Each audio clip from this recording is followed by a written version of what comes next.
Lord of Mysteries, capítulo 25, Catedral. Enquanto Azik murmurava para si mesmo, ele subconscientemente lançou um olhar para Quentin Cohen, parecendo esperar por dicas para despertar suas memórias. Cohen, com seus olhos azuis profundos, balançou a cabeça sem hesitar. Não tenho nenhuma impressão disso. Tudo bem, então. Talvez, apenas compartilhe uma palavra raiz. Azik abaixou a mão esquerda e deu uma risada autodepreciativa. Klein ficou bastante desapontado com o resultado e não pôde deixar de acrescentar. Mentor, Sr. Azik, como vocês dois sabem, estou muito interessado em explorar e restaurar a história da Quarta Época. Se vocês se lembrarem de alguma coisa, ou obterem informações relevantes, poderiam escrever para mim? Sem problemas.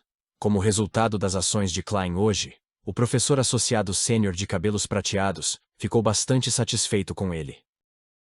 Azik também acenou com a cabeça e disse: Seu endereço ainda é o mesmo de antes? Por enquanto, mas estarei me mudando em breve. Vou escrever uma carta para informá-lo quando chegar a hora, respondeu Klein de maneira respeitosa. Cohen balançou sua bengala preta e disse: Na verdade, já era hora de você se mudar para um lugar com um ambiente melhor. Naquele momento, Klein deu uma olhada no jornal na mão de Azik. Ele refletiu sobre suas palavras antes de dizer: Mentor, Sr. Azik, o que os jornais disseram sobre Welch e Naya? Só aprendi um pouco com os policiais que estavam a cargo das investigações. Azik estava prestes a responder quando Cohen de repente puxou o relógio de bolso que estava preso ao seu smoking preto por uma corrente dourada. Click! Ele abriu o relógio de bolso e bateu com a bengala. A reunião está prestes a começar. Azik, não podemos nos atrasar mais. Dê o jornal para Moretti. Tudo bem. Azik entregou o jornal que havia lido a Klein. Vamos subir. Lembre-se de escrever uma carta. Nosso endereço ainda não mudou. Ainda é o escritório do Departamento de História da Universidade Coy. Haha. Ele riu ao se virar e sair da sala com Cohen. Klein tirou o chapéu e fez uma reverência. Depois de ver os dois cavalheiros partirem, ele se despediu do dono do escritório, Harvey Stone. Em seguida, atravessou o corredor e saiu sem pressa do prédio cinza de 3 andares.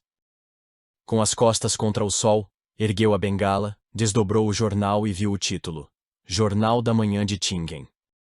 Tingen com certeza tem todos os tipos de jornais e revistas. Há o Jornal da Manhã, o Jornal da Noite, o Jornal Honesta, a Tribuna Diária de Backlund, o Jornal Tusok, revistas de família e resenhas de livros. Klein casualmente se lembrou dos vários nomes que surgiram em sua mente. Claro, alguns deles não eram locais. Eles eram distribuídos pelas locomotivas a vapor.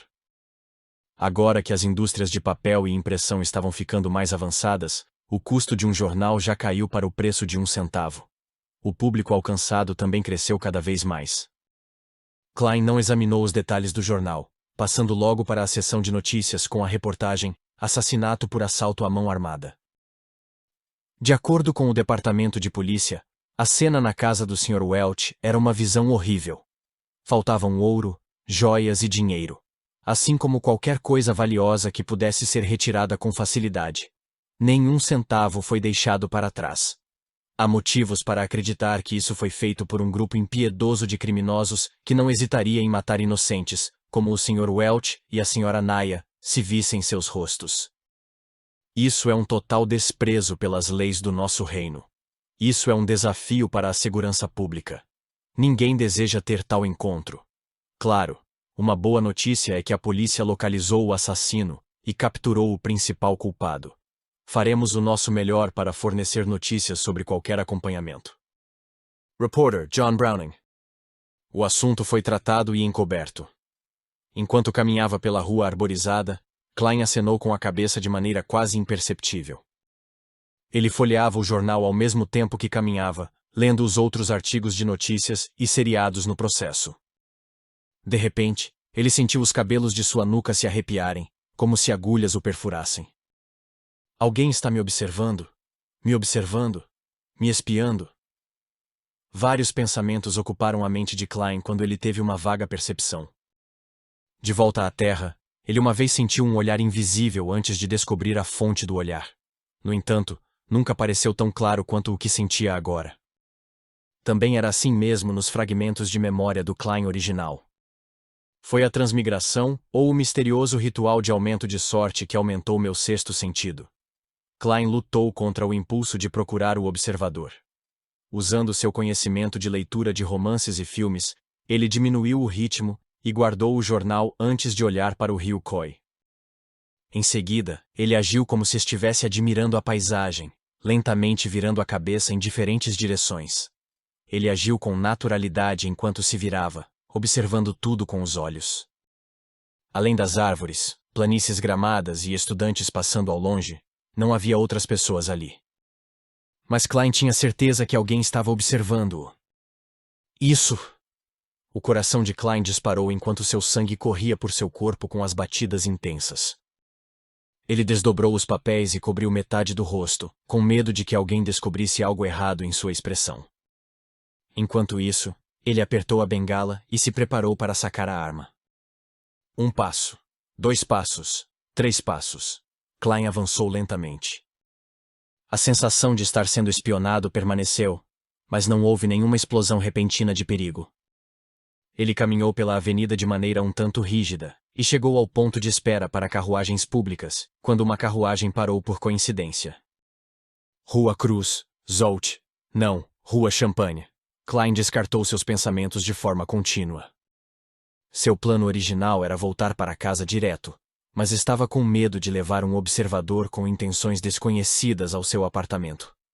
Depois disso, ele pensou em ir para a Rua Zouteland, para buscar ajuda dos falcões noturnos ou de seus colegas. No entanto, decidiu o contrário, com medo de acabar alertando seu inimigo e expor seus companheiros. Portanto, ele escolheu outro lugar de forma casual. 6 pence, respondeu o bilheteiro como sempre. Klein não trouxe nenhuma libra de ouro hoje. Ele havia escondido o dinheiro no lugar de sempre e levado apenas 2 soles consigo. E antes de vir, gastou a mesma quantia de dinheiro, deixando-o com 1 sole e 6 centavos. Portanto, ele pegou todas as suas moedas e as entregou ao bilheteiro. Ele encontrou um assento depois de embarcar na carruagem, e por fim, com o fechamento das portas da carruagem, Klein sentiu que o desconforto de ser observado desapareceu. Ele exalou aos poucos quando sentiu seus membros formigarem de leve. O que eu faço? O que eu devo fazer a seguir? Klein olhou para fora da carruagem enquanto procurava uma solução. Até que ele compreendesse as intenções da pessoa que o observava, Klein tinha que assumir que havia uma intenção maliciosa. Muitos pensamentos surgiram em sua mente, mas ele os dispensou. Ele nunca havia passado por um evento como esse, e precisou de alguns minutos para organizar suas ideias. Ele tinha que notificar os falcões noturnos. Só eles poderiam de fato se livrar dessa ameaça. Mas não posso ir para lá direto ou posso expô-los. Talvez esse seja o objetivo do meu perseguidor. Seguindo essa linha de pensamento, Klein imaginou várias possibilidades à medida que seus pensamentos se tornavam mais claros. Ele exalou quando recuperou alguma aparência de compostura. Em seguida, olhou sério para a paisagem lá fora. Não houve acidentes no caminho para a Rua Champagne, mas quando Klein abriu a porta e saiu do carro, a sensação incômoda de estar sendo observado voltou de imediato. Ele agiu como se não tivesse sentido nada. Pegou o jornal e sua bengala, caminhando sem pressa na direção da Rua Zouteland. Mas ele não entrou naquela rua. Em vez disso, pegou outro caminho para a Rua Luar Carmesim. Ali havia uma bela praça branca, assim como uma grande catedral com topo pontiagudo. Catedral de Santa Selena.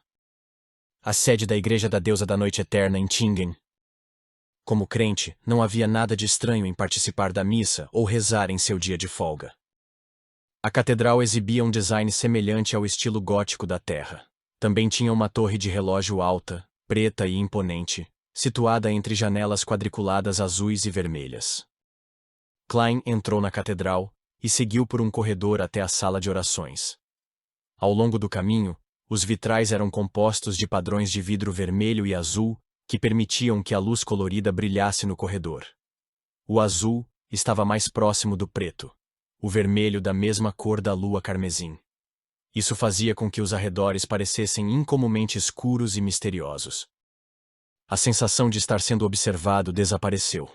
Klein agiu como se não estivesse perturbado enquanto caminhava em direção ao salão de oração aberto. Não havia janelas altas aqui. A escuridão profunda foi enfatizada, mas atrás do altar sagrado em forma de arco, na parede diretamente oposta à porta, havia cerca de 20 orifícios circulares do tamanho de um punho, que permitiam que a luz do sol radiante entrasse no salão. Era como quando pedestres olhavam para cima em uma noite escura para ver as estrelas cintilantes em toda a sua nobreza, pureza e santidade. Embora Klein sempre tenha acreditado que os deuses poderiam ser analisados e compreendidos, não pôde deixar de baixar a cabeça aqui. O bispo estava pregando em um tom gentil, enquanto Klein seguia em silêncio pelo corredor que dividia os bancos em duas colunas. Ele procurou por uma área vazia perto da passagem, antes de se sentar lentamente. Apoiando a bengala no banco à sua frente, Klein tirou o chapéu e colocou-o no colo junto com o jornal. Então juntou as mãos e abaixou a cabeça. Todo o processo foi feito sempre e de forma praticada, como se ele de fato estivesse ali para rezar. Klein fechou os olhos enquanto ouvia em silêncio a voz do bispo na escuridão. Sem roupas e comida, eles não têm cobertura no frio. Eles estão encharcados pelas chuvas e se amontoam em torno das rochas por falta de abrigo. Eles são órfãos arrancados do peito, a esperança perdida neles. Eles são os pobres que foram forçados a sair do caminho certo. A noite eterna não os abandonou, e sim concedeu amor. Ecos amplificavam conforme entravam em seu ouvido. Klein viu uma faixa de escuridão à sua frente enquanto sentia seu espírito e mente limpos. Ele calmamente aceitou até que o bispo terminou suas pregações e encerrou a missa. Depois disso, o bispo abriu a porta do confessionário ao lado dele. Homens e mulheres começaram a fazer fila. Klein abriu os olhos e colocou o chapéu mais uma vez. Com sua bengala e jornal, ele levantou e encontrou seu lugar na fila. Foi a vez dele depois de mais de 20 minutos. Ele entrou e fechou a porta atrás de si. Havia escuridão à sua frente. Meu filho, o que você deseja dizer? A voz do bispo soou por trás da tela de madeira. Klein tirou do bolso o distintivo da Unidade 7, Departamento de Operações Especiais, e o entregou ao bispo por uma abertura. Alguém está me seguindo. Desejo encontrar Dan Smith. Como se tivesse sido infectado pela escuridão silenciosa, seu tom também ficou mais suave.